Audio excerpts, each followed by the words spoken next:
여러분은 혹시 고려시대의 진정한 영웅, 마치 고대 스파르타의 레오니다스 왕과 같았던 인물을 알고 계신가요? 단 700명의 병사로 6,000명의 거란 대군을 흔적도 없이 지워버린 귀신 같은 존재.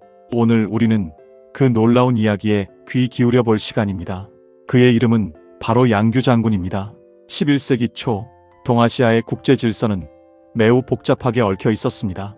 북방에서는 거대한 세력을 형성한 거란이 끊임없이 중원을 위협했고, 한반도에서는 고려가 송나라와 교류하며 문화적, 경제적 번영을 누리고 있었습니다. 이러한 상황에서 거란은 고려를 눈의 가시처럼 여겼습니다. 고려가 송과 연합하여 자신들의 후방을 위협할 것을 우려했기 때문입니다. 거란은 993년 1차 침입을 시작으로 고려를 압박하기 시작했습니다.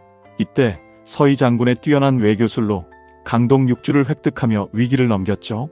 하지만 거란의 야욕은 꺾이지 않았습니다. 1010년 2차 침입에서는 고려의 수도 개경이 함락되는 절체절명의 위기를 맞기도 했습니다. 이때 고려의 현종은 나주까지 피난을 가는 등 고초를 겪었습니다. 그리고 마침내 1018년 거란은 다시 한번 고려를 침공합니다. 이것이 바로 우리가 오늘 이야기할 3차 여효전쟁의 서막이었습니다. 거란의 황제 성종은 소배압이 이끄는 10만 대군을 고려로 보냈습니다. 그들은 고려를 완전히 정복하겠다는 의지를 불태우며 압록강을 건너왔습니다. 이때 고려의 구군은 바람 앞에 등불처럼 위태로웠습니다. 하지만 이런 절망적인 상황 속에서도 고려에는 결코 꺾이지 않는 영웅들이 있었습니다. 그 중에서도 특히 빛나는 별 하나가 있었으니 바로 양규 장군이었습니다. 양규는 본래 문관 출신이었습니다. 오늘날로 치면 행정가에 가까웠던 인물이죠. 하지만 그는 나라가 위기에 처하자 기꺼이 무관의 길을 선택했고, 그 누구보다 용맹하게 싸웠습니다. 그의 부인 홍씨는 훗날 은율군군에 봉해질 정도로 그의 공로를 인정받았습니다. 양규 장군의 이야기는 2차 여효전쟁부터 시작됩니다. 거란의 2차 침입 당시 양규는 흥화진의 수장으로 있었습니다. 흥화진은 압록강을 건너 고려로 들어오는 거란군의 첫 관문과도 같은 곳이었습니다. 거란의 대군은 흥화진을 포위하고 맹공을 퍼부었지만 양규는 굳건히 성을 지켜냈습니다. 거란군은 흥화진을 함락하지 못하고 그냥 지나쳐야 할 정도로 양규의 방어는 철통 같았습니다. 당시 거란군은 압도적인 병력을 앞세워 고려의 국경을 유린하려 했습니다. 그들은 자신들의 강대한 힘을 과시하며 고려의 전력을 시험하려 들었죠. 하지만 양규 장군은 이러한 거란의 시도를 철저히 좌절시켰습니다. 흥화진을 중심으로 한 그의 방어 전략은 거란군에게 예상치 못한 난관으로 작용했습니다. 거란군이 흥화진을 넘지 못하고 그냥 지나치면서도 양규는 끊임없이 그들의 후방을 교란하고 보급로를 차단했습니다. 이러한 게릴라 전술은 거란군에게 심리적으로나 물리적으로 큰 압박을 주었으며 그들의 전력을 약화시키는데 결정적인 역할을 했습니다. 고려의 수도 개경으로 향하던 거란군은 양규 장군이 이끄는 고려군에게 끊임없이 견제를 받으며 전진해야 했습니다. 결국 거란군은 개경을 점령하고도 별다른 소득 없이 철수할 수밖에 없었습니다. 이는 양규 장군과 그가 이끈 고려군이 거란의 침략, 의지를 꺾는데 얼마나 중요한 역할을 했는지 잘 보여주는 대목입니다. 이어진 3차 여효전쟁에서 양규 장군의 활약은 더욱 빛을 발합니다. 거란의 소배압은 10만 대군을 이끌고 다시 고려를 침공했습니다. 그들은 2차 침입 때와 마찬가지로 흥화진을 거쳐 고려 깊숙이 들어오려 했습니다. 하지만 흥화진은 또다시 양규 장군이 지키고 있었고 거란군은 이곳에서 발이 묶여 막대한 피해를 입었습니다. 양규 장군의 뛰어난 지휘력과 병사들의 굳건한 의지가 합쳐져 흥화진은 난공불락의 요새로 거란군에게 공포의 대상이 되었습니다. 거란군이 흥화진을 넘지 못하고 고전하고 있을 때 양규 장군은 결단력 있는 모습을 보여줍니다. 그는 700명의 결사대를 이끌고 거란 대군의 허리를 끊는 대담한 작전을 펼쳤습니다. 700대 6,000, 이 숫자를 보면 얼마나 무모해 보이는 싸움이었는지 짐작할 수 있습니다. 하지만 양규는 숫자의 열세에도 불구하고 기습 공격을 감행했습니다. 그는 거란군의 방심을 틈타 예측 불가능한 곳에서 나타나 적의 심장부를 공격했습니다. 이 작전은 단순한 병력 싸움이 아니라 지형과 심리를 이용한 고도의 전략전이었습니다. 곽주성 탈환 작전은 양규 장군의 용맹함과 지략을 동시에 보여주는 사례입니다. 당시 곽주성은 거란군에 의해 함락된 상태였고 많은 고려, 백성들이 거란군의 지배 아래 고통받고 있었습니다. 양규 장군은 단 1700명의 병사로 곽주성을 기습하여 거란군을 격파하고 성을 다시 되찾았습니다. 곽주성은 전략적으로 매우 중요한 요충지였기 때문에 이곳을 탈환한 것은 거란군에게 큰 타격을 주었을 뿐만 아니라 고려 백성들에게는 큰 희망과 용기를 주었습니다. 이 과정에서 양규는 거란군의 보급로를 차단하고 퇴각하는 거란군을 끊임없이 추격하며 섬멸했습니다. 그의 활약은 단순히 전투에서 이기는 것을 넘어 거란군의 사기를 꺾고 고려 백성들에게 희망을 주는 역할을 했습니다. 그의 게릴라 전술과 기동력은 거란군에게 예측 불가능한 공포를 안겨주었으며 고려의 다른 부대들이 전열을 재정비하고 반격의 기회를 모색할 수 있는 시간을 벌어주었습니다. 양규 장군의 진정한 위대함은 포로 구출 작전에서 드러납니다. 그는 거란군에게 잡혀있던 수많은 고려 백성들을 구출하기 위해 목숨을 걸었습니다.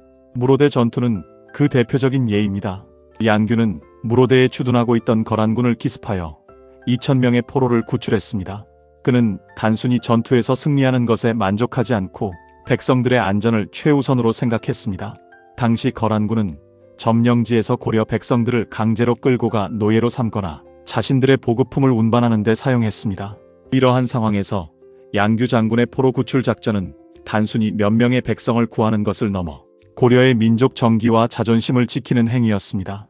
그의 지휘 아래 고려군은 여러 전투에서 승리하며 총 3만 명의 포로를 구출했습니다.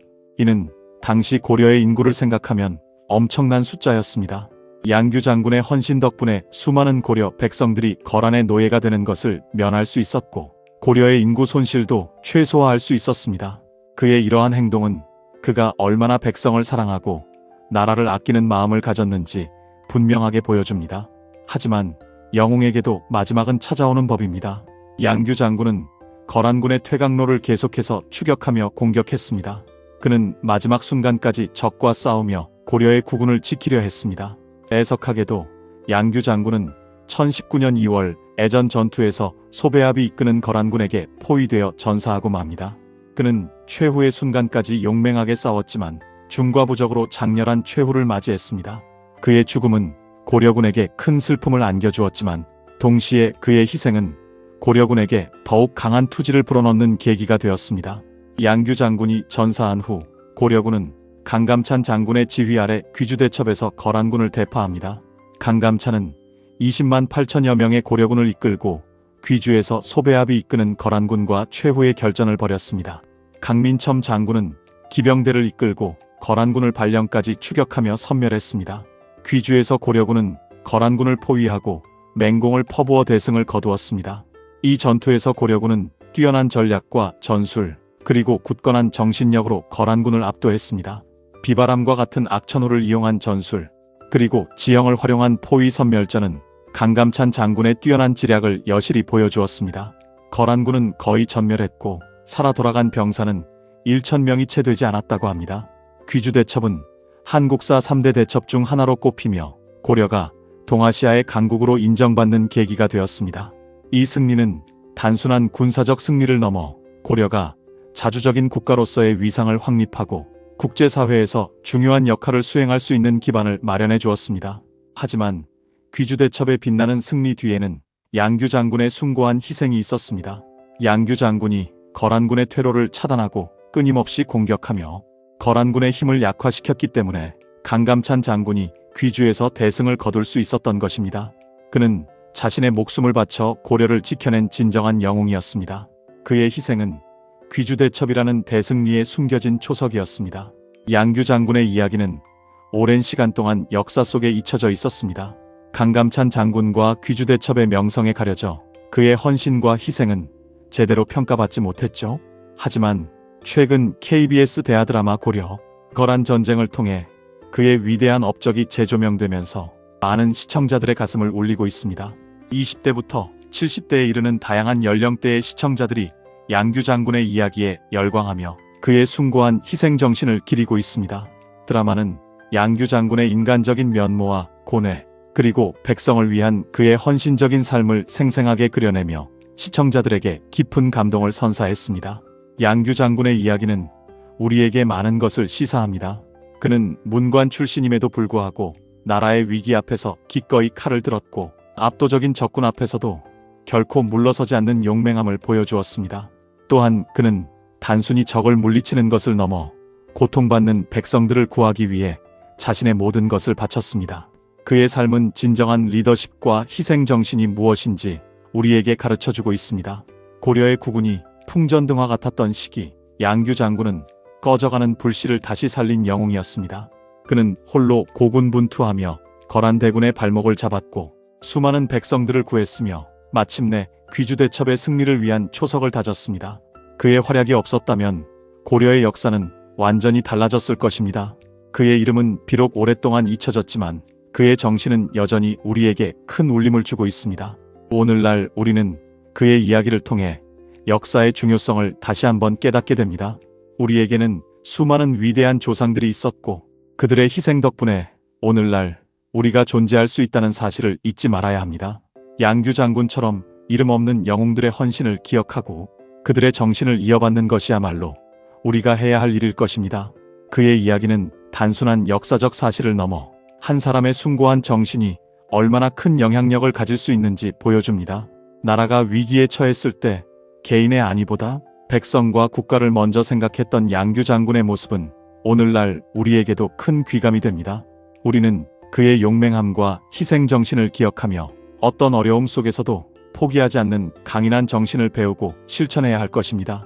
잊혀진 영웅이 다시금 역사의 전면에 나서게 된 것은 참으로 의미 있는 일입니다. 그의 이야기가 더 많은 사람들에게 알려지고 그의 숭고한 정신이 우리 사회에 긍정적인 영향을 미치기를 기대합니다. 양규 장군은 단순한 군인이 아니라 백성을 사랑하고 나라를 지키기 위해 모든 것을 바친 진정한 지도자였습니다. 그의 발자취를 따라가다 보면 우리는 진정한 용기와 희생의 의미를 깨달을 수 있을 것입니다. 여러분은 양규 장군의 이야기를 듣고 어떤 생각이 드셨나요? 그의 이야기가 잊혀지지 않고 후세에 길이길이 전해지길 바랍니다. 그의 삶은 한편의 위대한 서사시와 같았으며 우리는 그 서사시의 감동을 다음 세대에게도 전달해야 할 의무가 있습니다. 역사는 과거의 기록이 아니라 현재와 미래를 비추는 거울이기 때문입니다. 양규 장군의 용맹함과 희생정신은 시대를 초월하여 영원히 빛날 것입니다. 그는 진정한 고려의 영웅이자 대한민국이 기억해야 할 자랑스러운 선조입니다. 그의 이야기가 여러분의 가슴 속에 오래도록 기억되기를 진심으로 바랍니다. 그렇다면 우리는 이러한 위대한 영웅들의 정신을 어떻게 이어받아야 할까요? 각자의 자리에서 최선을 다하고 어려움 속에서도 좌절하지 않는 굳건한 의지를 가지는 것이 그 첫걸음이 될 것입니다. 양규 장군처럼 자신보다 공동체를 먼저 생각하고 불의에 맞서 싸우는 용기를 갖는 것, 이것이 바로 우리가 그의 삶에서 배워야 할 가장 중요한 교훈일 것입니다. 그의 희생은 헛되지 않았으며 그의 정신은 오늘날에도 우리에게 강력한 메시지를 전달하고 있습니다. 이처럼 우리의 역사 속에는 아직 빛을 보지 못한 수많은 영웅들이 잠들어 있습니다. 그들의 이야기는 발굴되고 재조명되어야 할 소중한 가치입니다. 양규 장군의 이야기가 그러했듯이 다른 영웅들의 이야기도 드라마나 영화 또는 이러한 영상 콘텐츠를 통해 대중에게 널리 알려지기를 기대합니다. 역사 교육은 단순히 과거의 사실을 암기하는 것이 아니라 그 시대 사람들의 삶과 정신을 이해하고 공감하는 과정이어야 합니다. 양규 장군의 이야기를 통해 우리는 역사가 얼마나 흥미롭고 감동적일 수 있는지 다시 한번 깨달았습니다. 그의 이야기를 통해 역사의 아름다움과 중요성을 새롭게 인식하는 계기가 되기를 바랍니다. 그의 용맹함과 희생정신은 오늘날에도 우리에게 큰 영감을 줄 수 있습니다. 역사를 잊은 민족에게 미래는 없다는 말이 있습니다. 양규 장군과 같은 위대한 선조들의 이야기를 기억하고 기리는 것은 우리 민족의 정체성을 확립하고 미래를 향해 나아가는 데 필수적인 과정입니다. 그의 이야기는 우리에게 깊은 통찰과 감동을 주었을 뿐만 아니라 우리가 어떤 가치를 추구하며 살아가야 할지에 대한 중요한 질문을 던지고 있습니다. 여러분은 양규 장군의 삶에서 어떤 교훈을 얻으셨나요? 그의 이야기가 오늘날 우리 사회에 어떤 의미로 다가올까요?